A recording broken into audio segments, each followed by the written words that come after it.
Happy Friday, folks. And Fridays are with Kevin Allen, who is here today. Ack will be here in a few minutes. And obviously, Russ will start us off with the pre-show.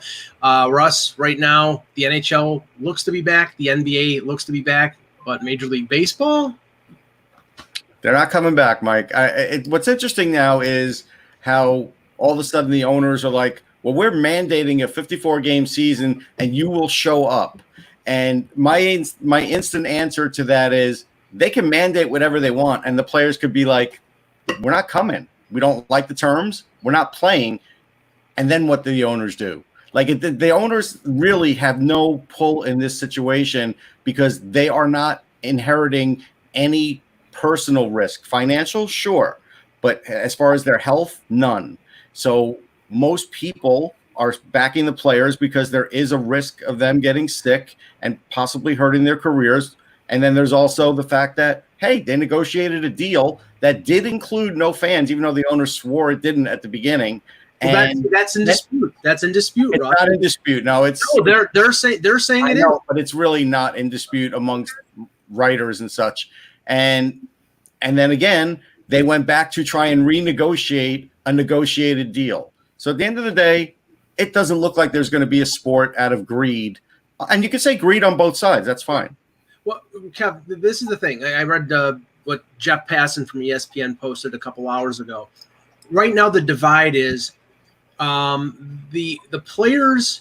They made that ridiculous 114 game proposal, but they didn't push back on an 82 game proposal.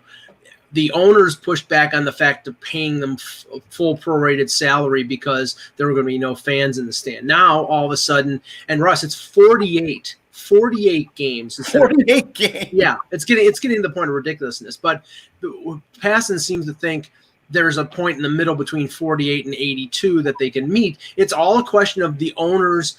They're willing to lose some money, but not the money that they would lose if they play too many games and there's no guarantee of a playoffs. So I'm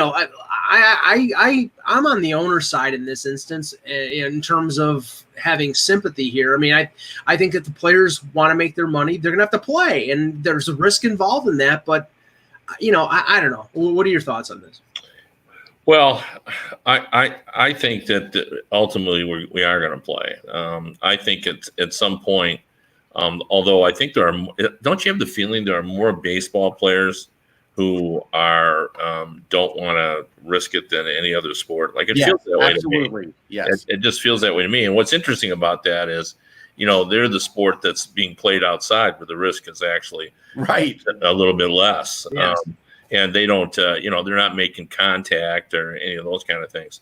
But I still think it'll be worked out. Like I think. In other sports, there seems to be a lot more harmony and figuring out how this is all going to work because they're kind of working on how we get in this together. And in this case, there's not. And I think it just speaks to what's been going on in baseball with the fractured relationship between the Players Association and the owners for years and years and years. And I think that's, playing into that. But I think ultimately there are enough guys who want to play. And I think owners definitely want to play. They want to, even though the money, like nobody's going to get rich out of this, you want to have some continuity and get set up for next season as well. So that's why I think that there's going to be a compromise. There'll be an 11th hour, 60, 75, or 70 game schedule, whatever it is, 72, however they figure it out. But Kev, let me ask you this. Yesterday, was the usual date in baseball history where and so yesterday in 1975, the Detroit Tigers drafted who? Who'd they draft in 75? Oh yeah, I remember now. I said it on the show, Mike. You should remember it. It took me a second, Russ. Excuse me. 75. I should remember who they drafted in 75. Think baseball cards. Think a 4-up rookie card. So was it Gabe? No, too early. Yeah, he was a key member of the last World Series champion for the Tigers. He was a pivotal guy. Was it Jack Morris? No, Lou Whitaker. Oh, okay, yeah. But So Sweet Lou Whitaker was drafted, and he's still not in the Hall of Fame. What's your thinking about that? Well, he should be in the Hall of Fame. I mean, he was a premium second baseman in the league, and he was a clutch hitter. I think you have to look at the intangibles with him. Yeah, I think that's fair. Because you look at the number of big time plays and big time hits he had, and he had a whole lot of those. And when you compare him to second baseman of his era, he was clearly ahead the vast majority of them by a significant amount. And it's hard, to be honest. Like, people say, well, you can't, put a double play duel in together, but it's hard to separate Trammell and Whitaker. It is because they played for so long together, dating the minors. Like, I have to remind people this. If you look at the statistics of Trammell and Whitaker, like in the early years, they weren't hitting 300. Their batting averages weren't very good, but everybody knew they were going to be great. Like, to me, it's a testimony to like good scouting. Like, didn't they go like 15 years as a double play combo, something like that? Yeah, and they were terrific, and so their defense, I think, plays a role in it as well. Yeah, and he had a lot of power. He won a championship. He's a better hitter than Mazeroski, and Mazeroski got in for his defense, right? I mean, yeah. So I think he should be in. I actually think the case for Whitaker was better than the case for Trammell in terms of Hall of Fame consideration. There are not many great offensive second basemen in the Hall of Fame. I mean, I can count them on two hands, going to Sandberg and a few others. But yeah, I mean, I think he ranks up there. He's really good defensively. He won a World Series, so had some pretty good pop in his bat for a left-handed hitter. I mean, I think he should be in. I know he's not in now, but he should be in eventually. Before we get started, wanted to touch on this. So the NBA comes out with their return to play format. And for anybody who is critical of the NHL, look at the NBA and tell me that that's not a joke. When you're basically putting 5 teams from the Western Conference and 1 team from the Eastern Conference and having a 22-game playoff. No, they're actually playing 8 regular season games. They're playing 8 regular season games. That's right. Okay. So they're eliminating all the teams that were so far back that they don't have to play. But I mean, I don't know about playing regular season games, Kev. I like the fact that the NHL is going right to the playoffs, although they're not calling the play-in round the playoffs, but it is the playoffs. Yeah. Well, yeah. I don't think you can criticize the NBA for the way they do things because it always works out, great for them. Like they're just the darling right now, and they have been of the sports world. And their athletes are celebrated, and if that's the way they want to do it. And I like how socially conscious they are about everything. Like they've already announced that they came out and said that it's I think they phrased it as unlikely that their older coaches will be behind the bench. They've already said that. So they're taking kind of precautions. So I think your point is well taken. Like I had said before that I thought 22 was the number of teams that we should have had in the NHL deal. The problem is you can't do it and just play playoffs. Right. And so what they did is they thought in their mind 22 should be in it. So they threw in the 8 regular season games, and I don't know. Playing regular season games does seem why. Well, the one thing about that, Kev, is there's some guys that in that league that are big draws that are right now fragile at this point in their careers. Zion Williamson is certainly one of them with a little bit of a knee issue. And if he were to go down in a regular season game, they don't have him for the playoffs, which is the most marketable thing they can do. And to get him into the playoff, I mean, okay, I know that they have to play these 8 regular season games, and it's possible that New Orleans doesn't make it. But to get them in there, or get Zion Williamson in there, would be akin to the NHL trying to fix it so Jack Eichel and the Sabres got in. Sure. But again, I understand that there's a chance. And then you have other guys like Joel Embiid or Ben Simmons from Philly. You take either one of them out, all of a sudden the draw is not great either. So that's the one inherent risk they're going to have. Yeah. And what's so strange about the popularity of the NBA in my mind is like their level of competitiveness in the playoffs is almost non-existent until they get deep into it. It's true. Yeah, They're always like sweeps or they don't. You can't, even if you sneak into the playoffs. Your chances, like you sneak into the NHL playoffs, you can make a run. Yeah, like it's nobody goes 8-1 in the NBA. They just don't. No, I know. So, but it's happened once, right? That's what we figured out. Yeah. Once or twice. I think it's twice. Okay. Yeah, so, the Knicks and the Denver Nuggets. Yeah. Okay. Hello, Hockey. Yeah, there you go. Hello, Hockey World. Today is Friday, June 5th, 2020. I'm Russ Cohen from Sportsology.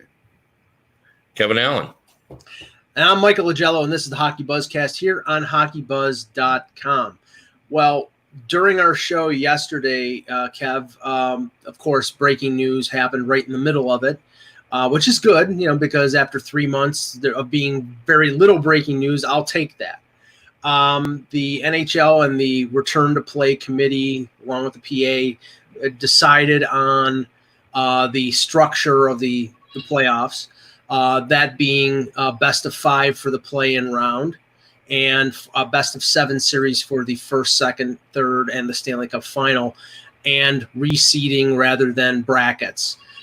From what I understood and from what you said on a previous show and from what I've heard from other reporters, that's exactly what the PA wanted. They got everything that they wanted in this, and I sort of find that encouraging because there was a give and take on the part of the owners to, and the league to give them what they wanted, because I think they realize it's imperative that they play these games and get this season in.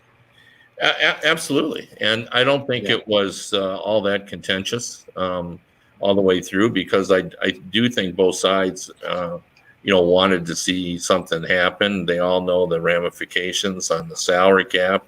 This is they hate the word partnership, and it isn't a partnership by legal definition, but in this case, it really is a partnership, because they had to figure out a way to do it where, everybody was comfortable. And I think that's the key word in this case. Everybody had to get comfortable with, first of all, how they were going to play, whether it was going to be competitive enough, whether everyone was going to be safe enough, how it was all going to work out.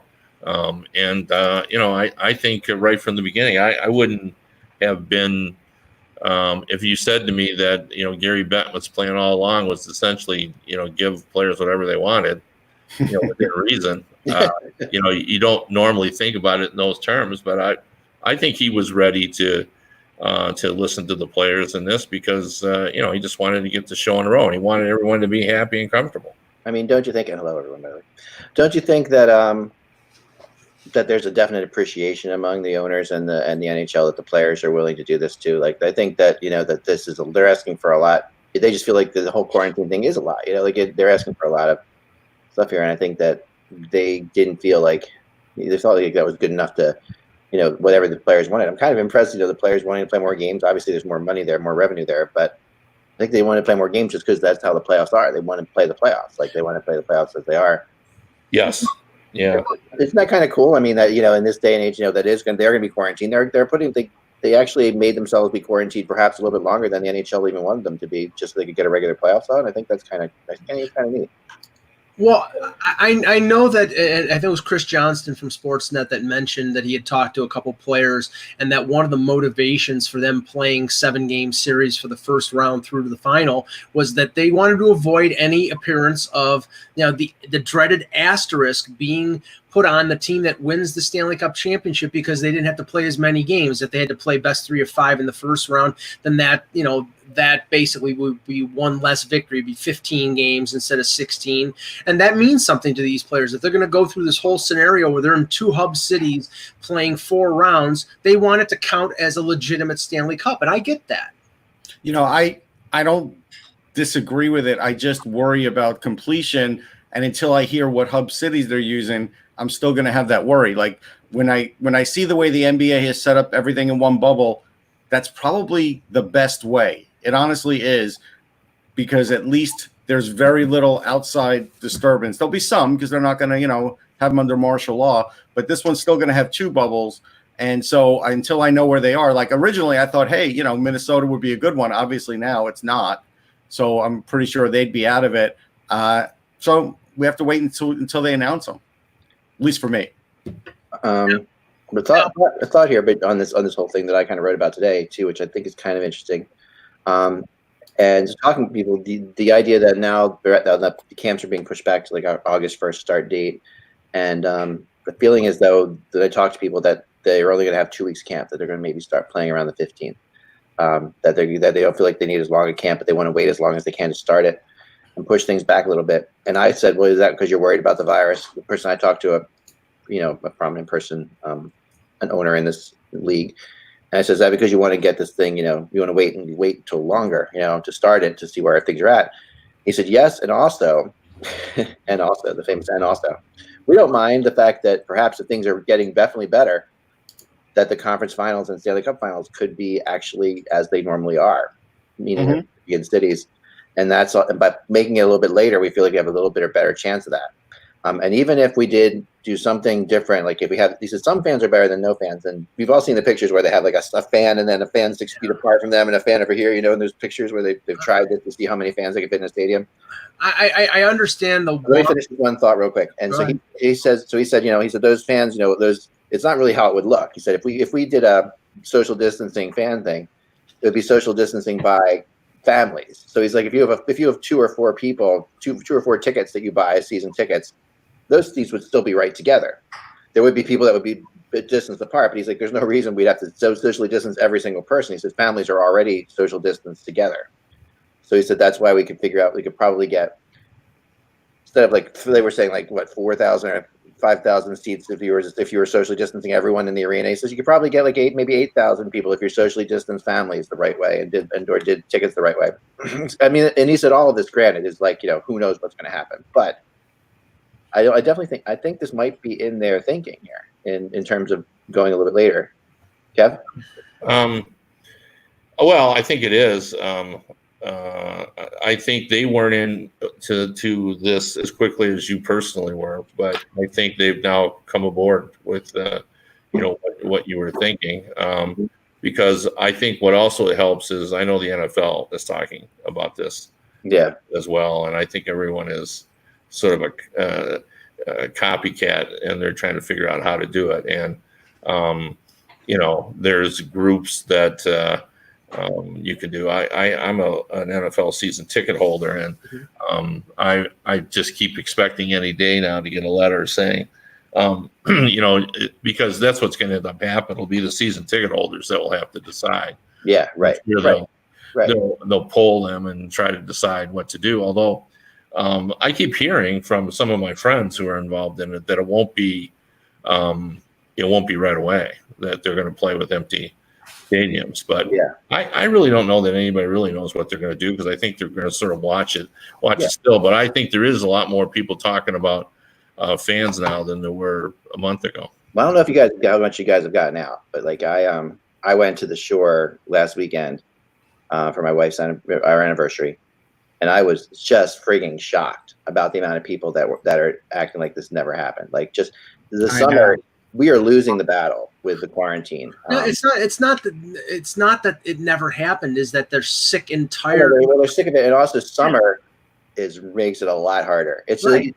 And it's just, and that's terrible. I mean, I say all this in like I'm losing the battle. Like my daughter, like hanging out with her friends. I'm losing the battle. We're losing the battle. It's so freaking hard. Yesterday is my daughter's graduation. I guess she had some people over last night for a socially distancing movie outside.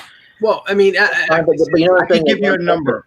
We're right now, guys. We're right now in the beginning of June, right? And we're losing this battle. And yesterday, one of the things, because my daughter graduated yesterday, instead of having like a ceremony, we drove around the entire town and in and out of all the streets, and it was cool. Like it was beautiful. It was really cool. Like just a row of decorated cars, people on their lawns cheering. So like that was fun. It was wonderful. Right. Then we went downtown Ambler, which is like a little downtown area near me. As I'm driving through Ambler, just people on the sidewalks, just right next to each other, yay! And I'm just, and it was really nice and warm feeling. But there's part of it that's like we are losing this battle. Like there is no two ways about it. Well, I give you a good example. On my page, I posted real stats because someone was talking about Florida. So Florida, as an example, have tested over 1 million people. And right now, with over 1 million people, 5.4% have it, which is way higher than we expect any state to be. but they also have 18 million people in the state. So if they have 18 million in the people state and they've only tested a little over 1 million, I'm expecting that number to double now. Sure. Their deaths are starting to creep back up. So I'm with you. I get that. But I do feel like people are just, because they're tired of it, they're ignoring the warnings. It's scary. It's scary, and it's really scary. And I mean, I don't feel it's right, but I'm just telling you that there is no question. Like, this is like if you've ever had a water leak, in something, it's like it's hard to stop water leaking. But it is. Yeah, the evidence. The problem is that the evidence is not consistent all over the place. I know. Where like New York has started to open up in the last 2 weeks, and Cuomo came out today and said the hospital rate, the infection rate, the rate of death is the lowest it's been. I think it was 48 people yesterday, which it was in the 800s of 8 weeks ago. Right. So that's down, and this is a place where coronavirus was running rampant, especially in New York City and especially in nursing homes, whereas places like Georgia and Florida has spiked marginally right now, but they've been open for a while. So it was something that you knew was going to happen because there is no vaccine. So right. Bringing it back to sports, I don't know how much that's going to affect the NHL's decision when it comes to, because like Alberta has basically no COVID cases at Kev. So, I mean, you could make a case for Edmonton being a hub because there's little or no chance of infection there. But when I heard John Tavares last week talk about, what the players want out of a hub city, they want places where the players can actually live a life while they're in this bubble. Of course. And there's not a lot to do in Edmonton. So that there's not. Yeah. But the problem is they don't have any, but it feels like that's where it's going to go next. Yeah. That it's going to move west. And, it's so complicated for them. It is. But it's complicated. It is. I really like X phrasing that we're starting to lose. Yeah.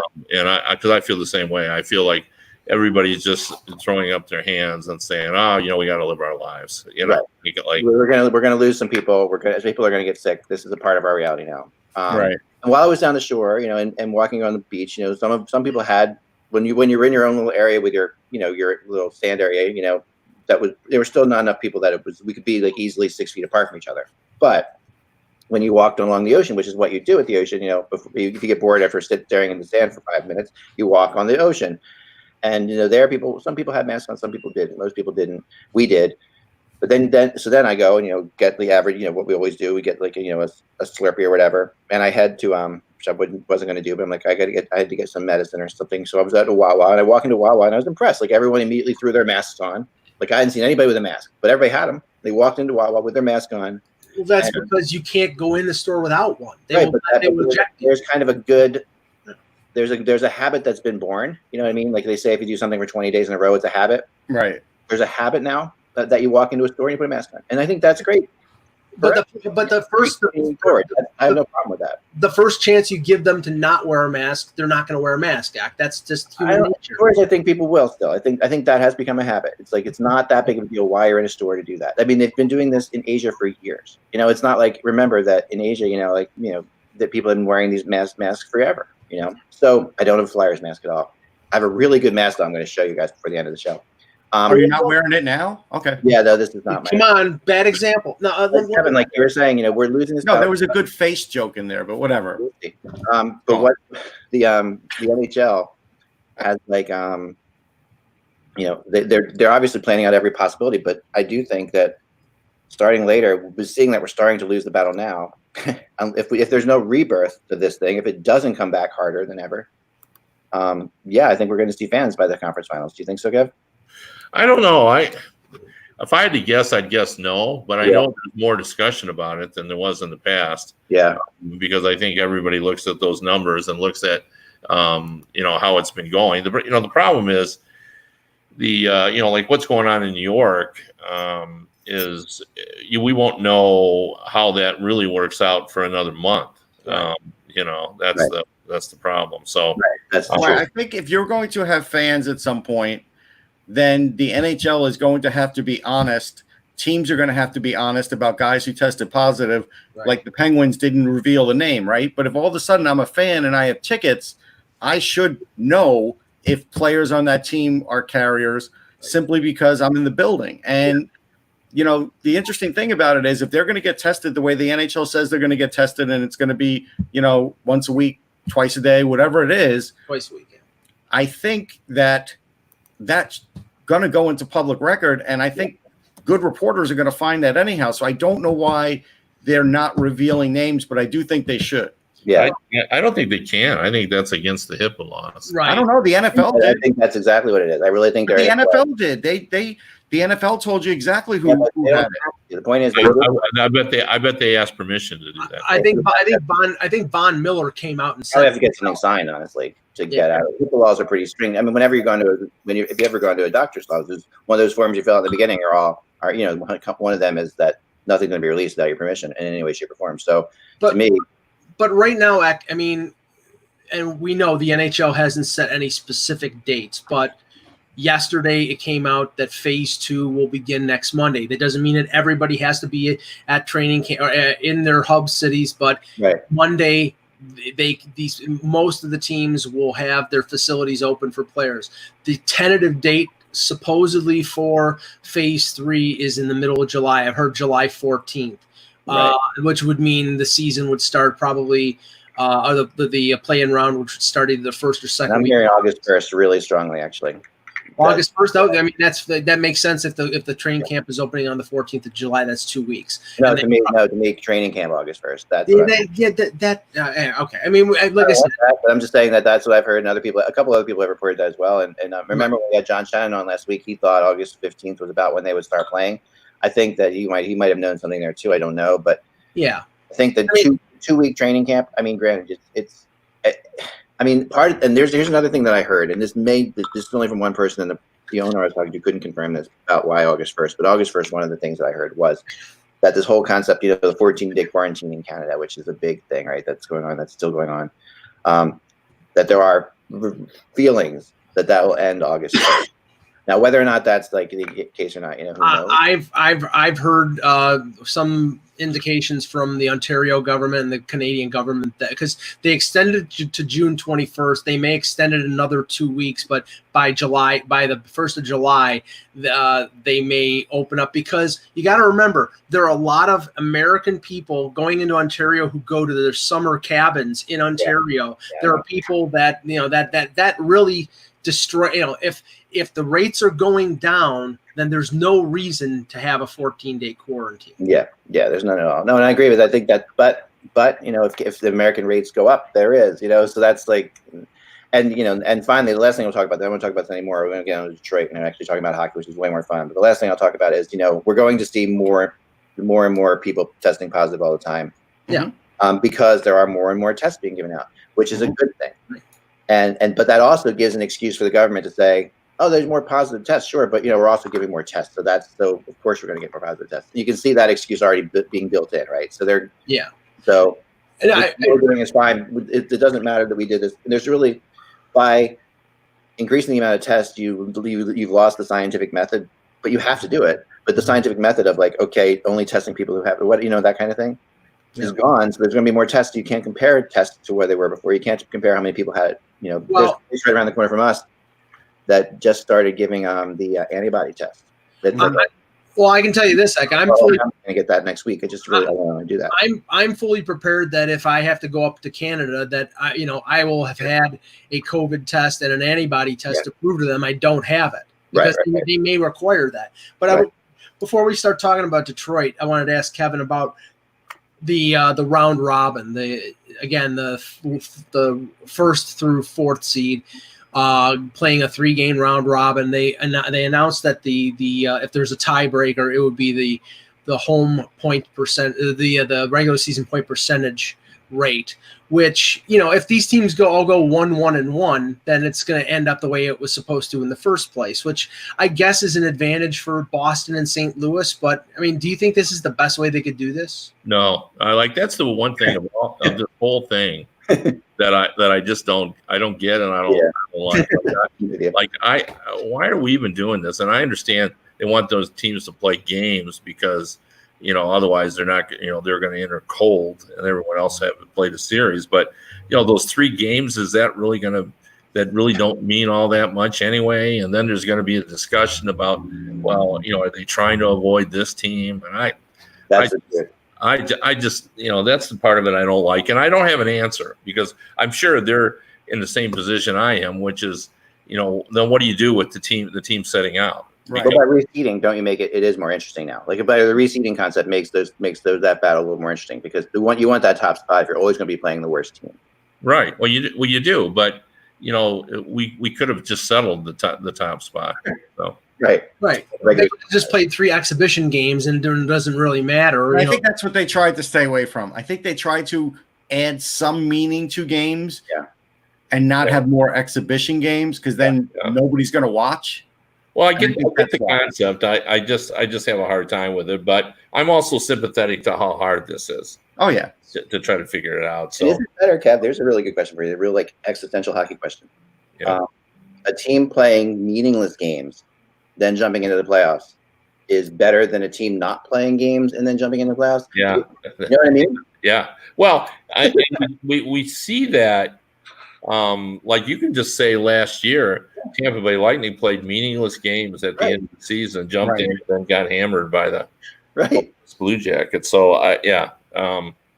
all of it. And nobody has the ability to go into the Stanley Cup playoffs hot. Even if you win 3 of these playing games, you're not going to say it's the same level of hot that a team would be like winning 10 of 11 going into the Stanley Cup final in the playoffs. And the Blue Jackets, the meta thing, which is really interesting. Like, okay, if a team's like battling their lives to get into the playoffs and get in on the final day of the season, like in a normal regular season, we've seen a couple things happen to those kind of teams over the years. Like that team sometimes collapses at the playoffs. Like they have made they end up getting a round or 2 and then run out of gas. Like Columbus. I mean, Columbus played till game 81, consequential games to get in the playoffs, and then they sweep. It can happen the other way. Like the Flyers, like they make the playoffs on a shootout, against the New York Rangers on the final game of the season, and go to the Stanley Cup Finals against. But that's rare. That is rare.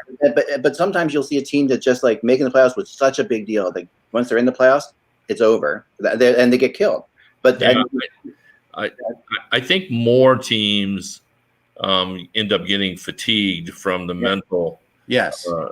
Fatigue of having to work so hard just to get into the playoffs than actually make a good run. Although, it does happen. It can go either way. But, I've said for a long time, in a normal season, like if you're a fan of a team, wouldn't you rather them finish second and face the third place team than the team that has gone 14 and 3 in their last 17 games to get in the playoffs? Like, I don't think it's a reward. They have to play the wild card teams in most seasons because they've played so darn well to get in the playoffs. And you know what? They still have that momentum, and they're not fatigued. They're on a high going into that first round. Yeah. Like it sort of evens out as the second round because now they're mentally exhausted. Yeah, getting through the first round of the playoffs is almost everything. Like that's why the first round is so good, right? Like we always see teams that if you make it through the first round, your fan base are generally happy, unless you're a team that just has huge expectations. Most people are okay winning the first round. Like that's a big deal, right? Yeah, but now instead of teams so every team that's going to be playing those top teams is going to be in a battle for their lives to play them. They're going to be in a best of 5 series this year. So every team's going to be coming off of an emotional roller coaster of a thing. They're going to have won that series to get in there. And I don't know if it's better if that team is like if there's other teams are just sitting around and waiting and being pumped up to play finally again, because that initial energy that you put in that these guys are going to have is going to be amazing. So like if the Bruins sat back and waited and they didn't play and they didn't play and they didn't play and now I think that initial energy would probably push them over the top. Where now that initial energy is going to be kind of blown on these meaningless games. I still don't worry about the Bruins. They've been through the wars. Like that's the one team of all the teams that are in the playoffs that know how to handle any situation. So they're the one team.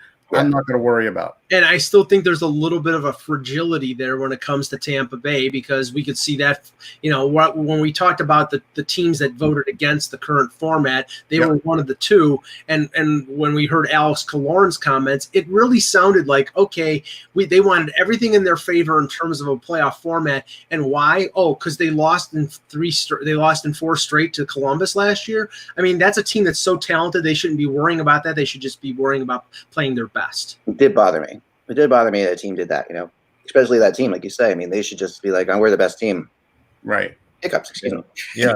Normally, what you say is, oh, we don't care who we play. Right. It's always the biggest lie. But I love the person. Except Toronto. They care about playing Boston. Yeah, right. Yeah, but Toronto does not want to play Boston. The team in the media conference call, the person in the media conference call said, have you ever thought about, letting the teams pick their opponent? That I like. But that's a good question. But that's a good question. But I also think, obviously, like Gary's response, which shows that Gary is like a hockey guy in general, and he really is more of a hockey guy, was like perfect. He's like, you really think if the teams, that you don't think that's motivation, but Blackbird motivation for a team when they've been picked to be played? That's like, Well, it's like being picked last in softball or anything like that, kickball. You do get a chip on your shoulder. It would be really fun. The interesting thing that has come up since they have implemented this 24 teams scenario here, and they've had to because of all the circumstances, is the talk about expanding the playoffs to 20 when we get to the new CBA. If this works, if this is a ratings boom, I think that this will convince Gary Bettman and the NHL that it's a good thing to have a play-in series or play-in game for 7 through 10 and 8 through 9 to get to 16, because that's extra playoff gate, and that's extra money in terms of gate, and it's extra money in terms of a TV contract. So I don't see a negative in that. I hope that they learn that this would work. Yeah, I don't think this is a real good test for that. I wish it was. Yeah. Because I'm with you. I mean, you know how I feel about that. Yeah. I really think if we had those games would have ratings on par with the Stanley Cup Final. Yeah. It's extra money. I think you can charge whatever you want to charge, and I think the lure of a single game, meaning the difference to be in or out, and I also think that you can counter the people who say that it renders the regular season meaningless by saying, hey, every year, like you just mentioned, the shootout to get in the playoffs, we have a team that wins in the last weekend of the season to get in. We're just changing that one day. We're moving it from the last day of the regular season to the day after the regular season. And the other thing you say to people is, hey, if you don't want to get stuck in that position, then finish in the top 6. Right. That's the goal. And it's not like you're going to extend the season that much. You basically, the year ends on a Saturday night. You have one play-in game on Monday, one play-in game on Tuesday, and the playoffs start on Thursday. Yeah, there you go. And you put it on a different network, so you make it sort of unique, and I just think it would be just great. And I think everybody, one of the things that we have trouble finding in hockey in America are national fans. Yeah. The ratings reflect that. We have them in Canada, but not as many as I wish we had in Canada. But we don't have as many in America, not even remotely close. And I think that people of all teams would, especially early, would tune in to see what this was all about, a single elimination, game. So totally agree. Let's move on to Detroit. Hey, before we do that, just real quick, yes. Because this is hockey related, did any of you know, obviously 46 athletic writers were laid off today. Yeah.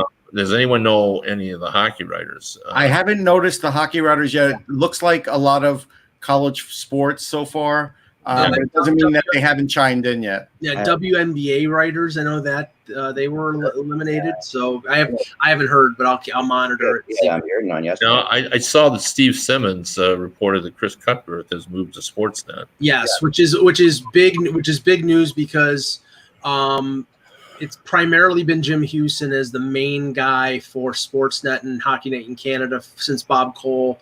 And they really needed to replace Bob Cole in terms of a workload. And I think Cuthbert will probably be the main guy in the East. And Houston, who's from Vancouver, will probably be the main guy in the West doing Edmonton and Vancouver. And I think, that would be great. They're both great, but Chris Cuthbert is just – Yeah, no, I'm with you on that. Gary, I just wanted to know what we knew. Kevin, you and I were sitting directly in front of Chris Cuthbert during the World Cup of Hockey. Do you remember that? And we could hear his calls, through his voice, when things were quiet enough in there. And I remember talking about that with you then. And I'm just like, that voice is just he's a pro too. Oh, and when I close my eyes and I picture those like Hockey Night in Canada highlights or like any old series, that's the voice I hear. It's just like it's like butter. It's crazy. Like butter. Like butter. All right, moving on. Okay, the Detroit Red Wings. We talked yesterday with, or 2 days ago with Josh. Joe Yerdon. Joe Yerdon, not Josh Yerdon. Joe Yerdon, about the Buffalo Sabres, a team in this same division who's trying to make the playoffs, and how difficult it is, first of all, to think about the concept of making the playoffs for these teams, because of the first, you've got Tampa, Boston, and Toronto. All three of those teams feel like they're going to make the playoffs every year for the next decade. But who knows if they will, but they all feel like incredibly solid. So you're basically competing to make the playoffs, either beating one of those off or beating one of these great Metro teams, which are all ahead of you in your rebuild. So there's a bunch of Metro teams. If you're going to get in the playoffs, then if you're Detroit or Buffalo, it's hard. So I read a bunch of articles on Detroit trying to catch up. And Kevin, I know you know more than most because you live there. And it seems to me like, Kevin, the big thing on the Red Wings is defense, right? That's really what they're looking at. Well, yeah, I mean, I think they've made some progress there. The one thing I would say, if we can just sort of segue off of what you were talking about, Buffalo. Yeah.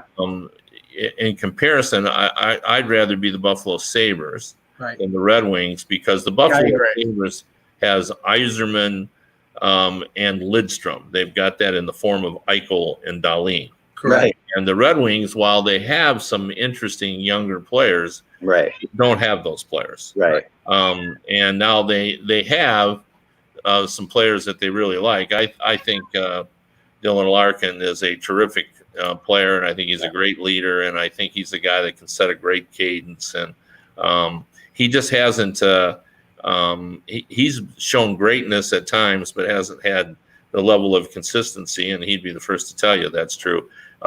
He has greatness for 3 or 4 games, and then he can't find it again. And I think that all just comes with figuring out how to deal with each team individually. Like, you've got to, every team presents different challenges. And when you've been in the league for 6 or 7 years, you know what you have to do against each style of coach in order to be successful. And he hasn't figured out how to do that. Now, Kevin, just to quickly interrupt you really fast, you have the 2 teams you're gunning for, Boston and Tampa, maybe at the top of it, could not be more different. Right. And then usually in the same division, you have teams that are more similar. I think Kev's right, though. If I were building Detroit, my worries are defense and goaltending. Yeah, I like Seider. Chalowski will have a role. Hronik's a top pairing guy now, so that's good. I'm going to correct you. Chalowski will not have a role. You don't think he'll have a role at all? No, I don't see it yet. He's not shown anything. And if he doesn't, then that's another big loss. Nice to think of Johansson. There's a little something there. Albert Johansson, we'll see if that's – but goaltending, they have none. And Pedruzli's okay, but he's probably, if at anything, a backup in the league. So they don't even have a number one guy. Like, they don't have anybody right now that I could see in that organization that you could look at and say he'll be the starter in a couple of years for the next 10. So I think those are the big areas that they need to improve. Sorry, Kevin. Well, I think, though, there's a chance because if you look at this year's free agent marketplace, there's a couple of things that are important to the Red Wings. Number one, the pandemic has turned everything upside down, and it's a possibility that the Red Wings would seem attractive, far more attractive than they normally would be. Just simply because they have cap space. Right. They're like Buffalo in that respect. Buffalo has $49 million. So that if the cap stays the same, that's over $30 million in cap space. The Red Wings have $46 million. So that's $35 million. But the problem we talked about with Buffalo is convincing players to sign there long term when that organization has been a train wreck for 8-9 years. That is not the case with Yzerman because he breeds confidence because he's a winner and he's done it in Tampa before. Well, I think there's a problem for all rebuilding teams unless you're the Maple Leafs, the Rangers, or maybe the Montreal Canadiens. The Rangers in the midst of a rebuild got Panarin to show up. But I think the pandemic has really has altered the marketplace. Yeah, sure. At least the Red Wings have some center depth, and that's something where even good organizations have a hard time with. You could look at the Rangers, and their center depth for a playoff team is not great. Right. And so you could at least look at that's something where the Red Wings, that's a positive for the Red Wings right now. Yeah. So what I started to say is that I think that's a possibility. And the other element is that there are more goalies available in the marketplace than there are teams looking for them. Some of the teams, everybody says, well, Calgary has to get a goalie. Well, no, they don't. They could stick with who they have. They like these guys. They can move on. So, it's a possibility that a goalie like Robin Lehner could be had if Yzerman wanted to do that. And, the argument for doing that is, in addition to everything else, this young Red Wings team needs a little confidence, and a quality goalie could help in that regard, even if he's not quite in the age grouping. The other thing they could do is they could call Pittsburgh and acquire one of their goalies if they're really sincere about doing that. I'm a little skeptical of Jim Rutherford because he's kind of like a fox. So if they were really willing to move one of those goalies, now a 25 or a 26-year-old goalie would sort of fit into their rebuild. Well, I don't think you're going to get a goaltender to come to Detroit of their own volition like a Braden Holtby because he's in his late 20s or early 30s. He probably, even though he's won a cup, he probably still wants a chance to win, and we know that Detroit's going to take. All right. Well, let me stop you there. Yeah. Because I'm trying to make my point here. Okay. Give me a list of your teams that want a goalie, Mike. Calgary is one. Do you think they really do want a goalie? I do too. Yeah. Calgary, San Jose. I think Edmonton should be, but they probably won't be. Right. Russ, what do you think? Chicago Chicago. is another one, yes. Yeah. I think there's 4 or 5 teams. Yeah, I think that's right. I think there's 3. Okay, so go ahead. how many goalies are available? There's a lot. I mean, there's right. So let me ask you this. If Calgary took Robin Lehner, and if San Jose, who would they go after? Markstrom. I don't think he'll be available, but okay. Yeah, let's just say Markstrom. Okay. They go Markstrom, and then who you're going to give Holtby to Calgary? Yeah, that's a big. Okay. So that would be good. There are still goalies out there that I think the Red Wings might be able to land. Would they take a Mark Crawford for $3 million? Or something like that. I think there will be goalies available that on a short-term basis could give them a little bit of goaltending credibility. So I mean, could Yzerman get a guy like Holtby to come there? I don't know. I don't think so. It'd be just because Holtby's going to want to go to a place where he's going to win. But when the music stops, some goalie's going to be without a chair. Well, here's the I'd say I'll give you the top 7 unrestricted free agents. Cam Talbot, Yeah. Holtby, Crawford, Lehner, Craig Anderson, who probably will retire, but you never know. Yeah. Jimmy Howard, been there, done that. Markstrom, Thomas Greiss. There you go. There's your solution act, Thomas Greiss. Cam Talbot and Cam Talbot could, You could manage it for a couple of years, but that's all you're talking about. Right? Yeah, that's all they need. They're talking about a gap goalie that'll get you through 2 or 3 years. Mike Smith's UFA.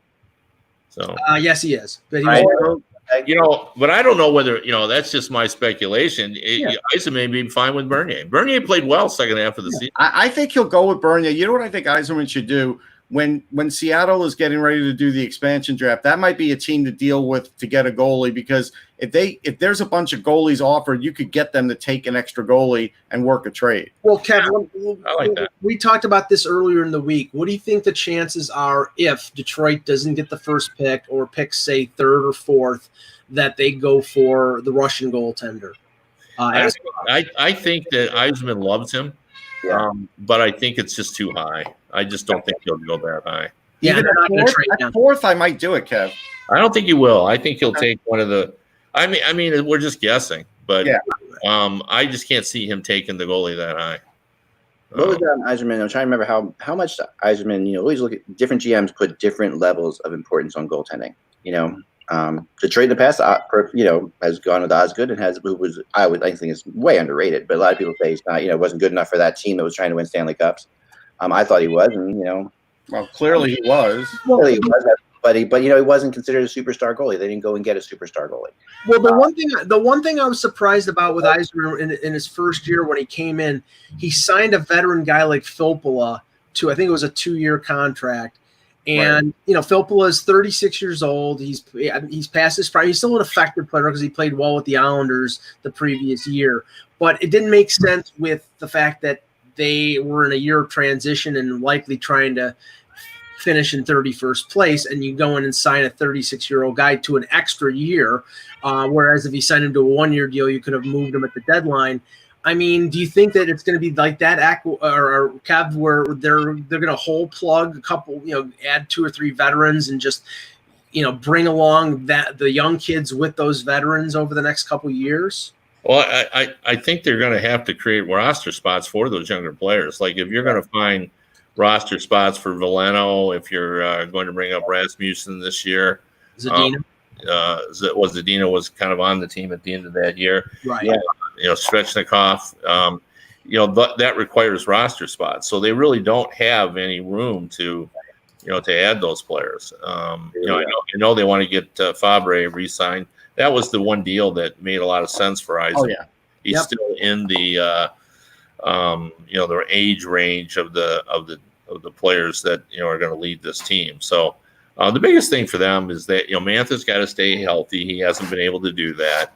Right. More consistency out of Larkin. I mean, he's still a terrific player, but there were just times when he just wasn't the factor that he can be. Their most consistent player in my mind was Bertuzzi, and they just continued growth out of Hronek, who really stepped up last season. I think by the end of the season, Moritz Seider will be their number 1 defenseman, and Hronek will be number 2. And who knows? I mean, Drysdale, if they end up at 4th, could end up being on this team as well. I think they were really impressed by Lindstrom, who they brought up, Gustav Lindstrom, who they brought up late in the season, and he was effective. He was, he didn't look out of place. It's got to be the hardest name to remember from Detroit if you're talking about the Red Wings with the goalie. Yeah, no, that's exactly right. So I think, we see him as a guy that's definitely going to play in the league, and they like a player that doesn't get a lot of attention, McIsaac. Yeah, John McIsaac was he could be a big time player, but he's just going to take a little while. He's got good physical tools, though. He does have great physical tools. The other guy that I would keep an eye on, because I think Yzerman likes him a lot, and you got to really read the tea leaves with Yzerman because he never says anything. He doesn't really talk all that much to the media. But if you just sort of listen, put your ear to the ground and listen around the league, he loves Giovanni Smith. Yeah, I was just going to bring him up. Yeah, Giovanni Smith is a tough guy. He is. He's got just enough skill to be a really, really good NHL third liner. He's a crap disturber around the net. He's good with that, and he has good hands. Well, that's the point. He can play. Right. In addition to being a real physical beast. Yeah. Yeah. I mean, what about what do you think the character or the style of this team is going to be, Kevin? What do you think they're going for with Blashill? Are they going for like the Vegas Knights play really fast type thing? Yeah. They want to play with speed for sure. And they want to have more bite on their defense. That's for sure. But Kevin, am I wrong? Because I mean, again, when it was announced last week that Botterill was coming back with Buffalo, that Blashill was coming back with Detroit. I think we mentioned this last week. It was almost like, okay, they've not done bad jobs. They've done okay jobs, but it's not fair if we let them go in favor of a new coach or a new general manager that they're in the position that those teams are in. It's better to keep them an extra year, let them soak up another bad year, and then probably let them go rather than bring in a Gerard Gallant and then him taking the heat for them being 31st overall. That's I mean, there's something to be said for that. I just don't know whether Gerard Gallant even with his partnership with Yzerman would have come to Detroit. Right. But I also think Yzerman did think Blashill did a good job. He said publicly in one of the few times he talked about it, he said, I go to all the practices, I watch what's going on here, I watch what he's doing with the players, and I think he did an incredible job. And he also knows that he never really worked real hard to move that team out of he being Yzerman, that moved that team out of 31st place. He could have played around with the defense and patched it. He could have made it more credible than it was. But he wanted to give playing time, and it actually paid off to guys like Hronek, and he gave Chalowski a look too, although he didn't run with it. They brought Lindstrom up and gave him an opportunity. They tried some guys that they normally wouldn't have. They would have probably gone on and got someone else. So he knows that he sort of created this kind of messy defense that Blashill had to live with. Obviously, you're looking at a team that was epically bad, finished with an epic record. When you're over minus 100 in goal differential, that's just incredible. Yeah, hideous. It's hideous. I mean, it seems almost impossible, right? When they were playing, when you saw them playing at their best, what were they playing like? When they were actually working well? And I know it was probably all that often, but when you did see it happen, what could you see in them? Well, when they were playing well, it was because Larkin, Bertuzzi, and Mantha were flying. Okay. When that line does have the potential to be one of the better lines in the league because it has all the elements. It's got the big score from Mantha. I mean, Mantha can score outside. Yeah, he's got a great wrist shot. He really does. He can just a sizzling wrist shot. Larkin can make so many things happen with his speed. He gets a lot of breakaways. And Bertuzzi is just a gritty son of a gun. And he's got more skill than anyone thought. He knows how to score goals. He's not pretty, but he knows what to do to get in position to score goals. He's going to be effective. Kev, the big question is, will the fans give Yzerman 3 more years that he really needs to get this team rolling the right way? Or after 2, if they start to look improved, are they going to start putting pressure on? Nah, they will. I mean, Yzerman is, you got to remember, as great as Gordie Howe was, I mean, you've really got to be my age to have seen Gordie Howe play. Right. So the vast majority of fans in Detroit know Yzerman as the greatest player in Red Wings history. So, and they, revere him. They love him. And, just as our president has said that he could shoot someone on Fifth Avenue and still have his supporters, I think Steve Yzerman could trade Dylan Larkin for a bag of pucks, and the fans would say, he probably knew what he was doing. It's funny to have a legend like this because, we had Bobby Clark take over as general manager. And it's funny. It's just funny but the difference with, and yet, and it was kind of a unique kind of comparison. It's an interesting story maybe here at some point because Clark first started as a GM in Florida, as did Yzerman, right? Clark took his team to the Stanley Cup final, right? It was the Florida Panthers. Clark had some success with the Florida Panthers quickly. Yzerman had success with Tampa quickly, went to the Stanley Cup finals, and then both returned to their teams where they were legends. Yet it's kind of fascinating that way. But I feel as if Yzerman the thing that Yzerman has that Clark doesn't have is Yzerman is not just a GM that was a great GM in Tampa. He was also the GM of Team Canada. Yzerman, he's a GM. He's a real GM's GM too. He's on top. Clark never was a GM's GM. Clark GM he played hockey. He just went out there and hacked and slashed and made whatever happen. I was going to say, how many sticks did he break over the legs of people in the press box? I mean, he's the funniest person to be around, Bobby Clark. Literally, funny and not literally hilarious and humor wise, but funniest in terms of just like. But Clark never told the truth as a GM. Right, Not one day in office. And I'll give you a perfect example. The last year he was there, I was working in training camp, and I was noticing the team is just remarkably slow compared to how the league was getting. Yeah. And I asked Bobby about his team speed. Are you worried about that? And he goes, oh, no. Our team speed is fine and everything else. And they were horrific that year. But again, he never told the truth on trade. If he says there's no trade in the works, there would be a trade the next day. Yeah. Yeah. Bobby would lie about the time of day. Yeah. First time I met Bobby Clark was on an elevator, and he says, and I'm with it was when Ed Snyder was like, wanted to meet me. So I'm with Snyder on the elevator with Clark, actually, like everybody up, taking his thing. And Snyder says, this is the guy, who goes by the name Eklund. And Clark goes, oh, that's really funny. I think that's really funny, that Eklund thing. Yeah, that's a funny thing that you took that name. I'm like, yeah, thanks. And it was nice enough.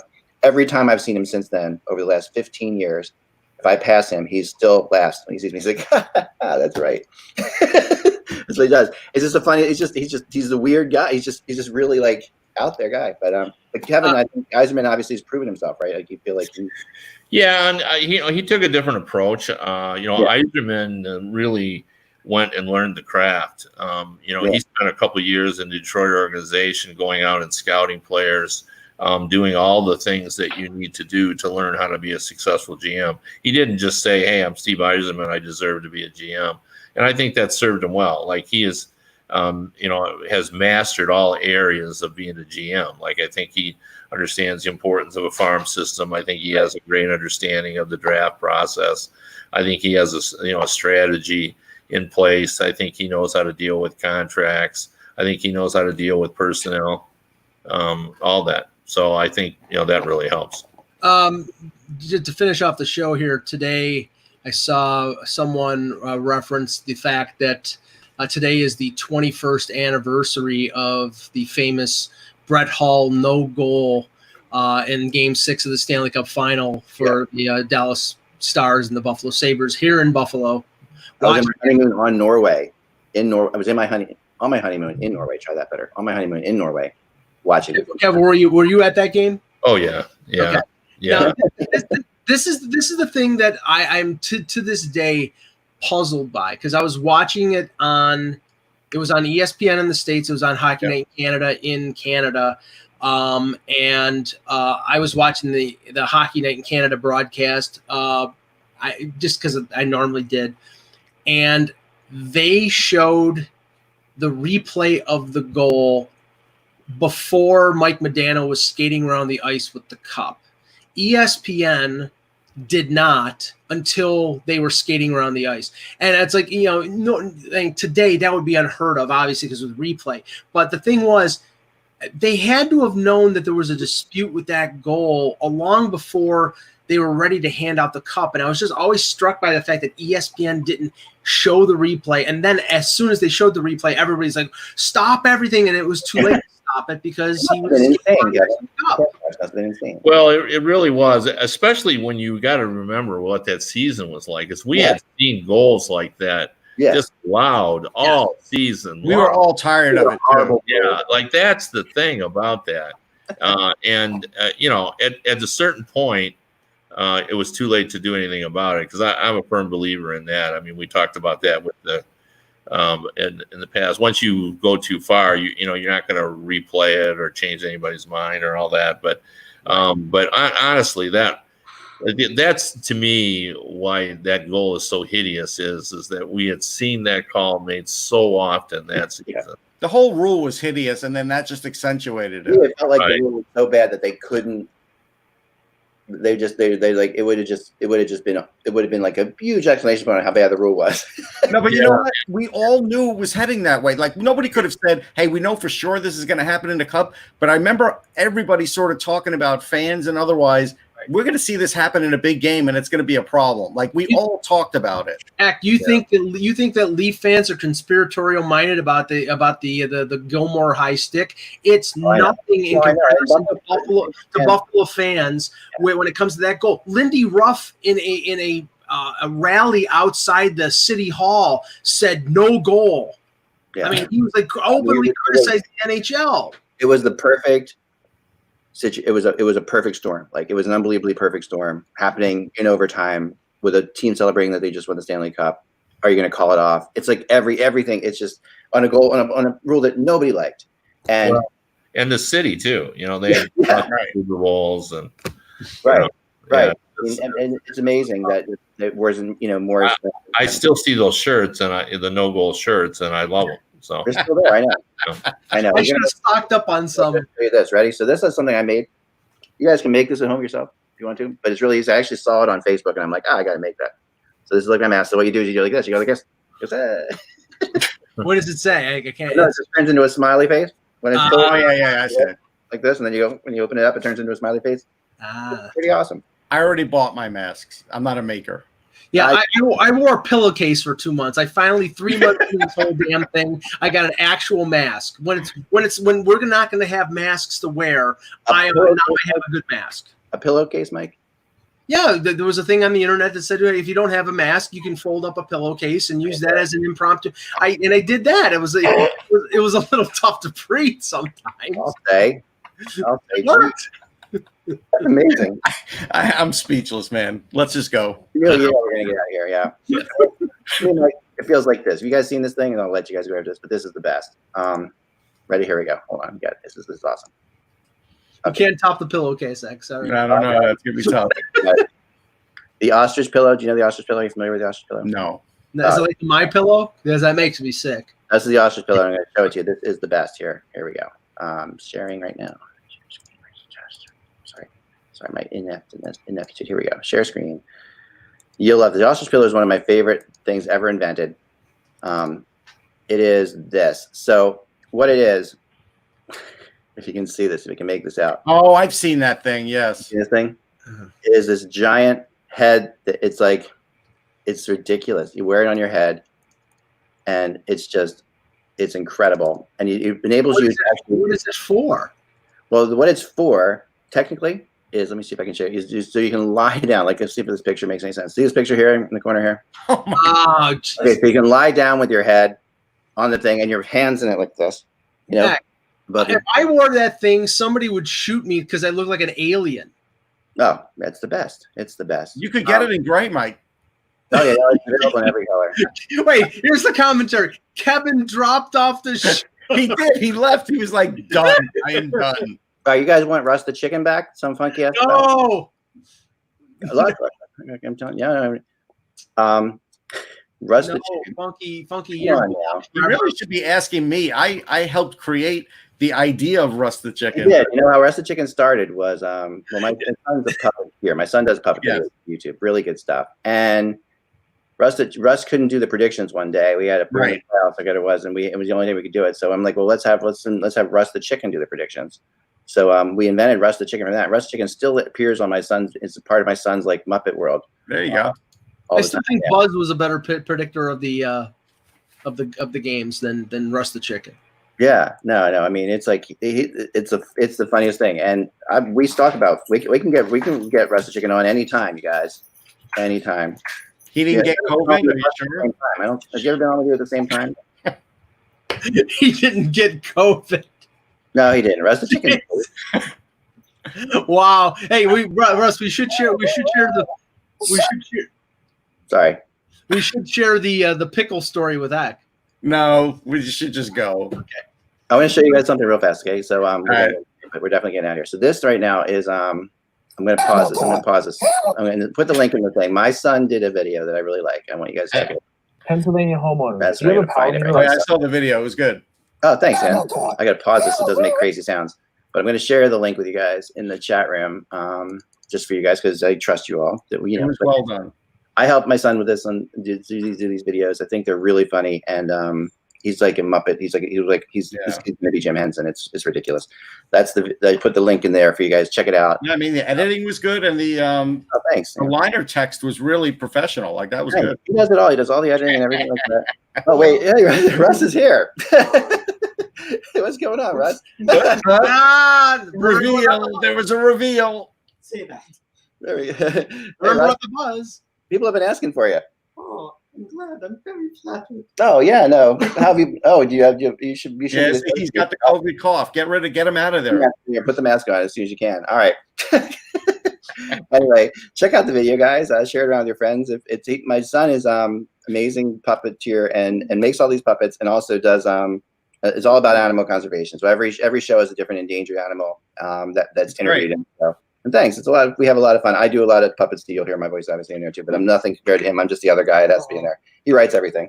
Thank you. You're welcome anytime. I know. I appreciate it. All right, folks. Remember, without the buzz, it is just hockey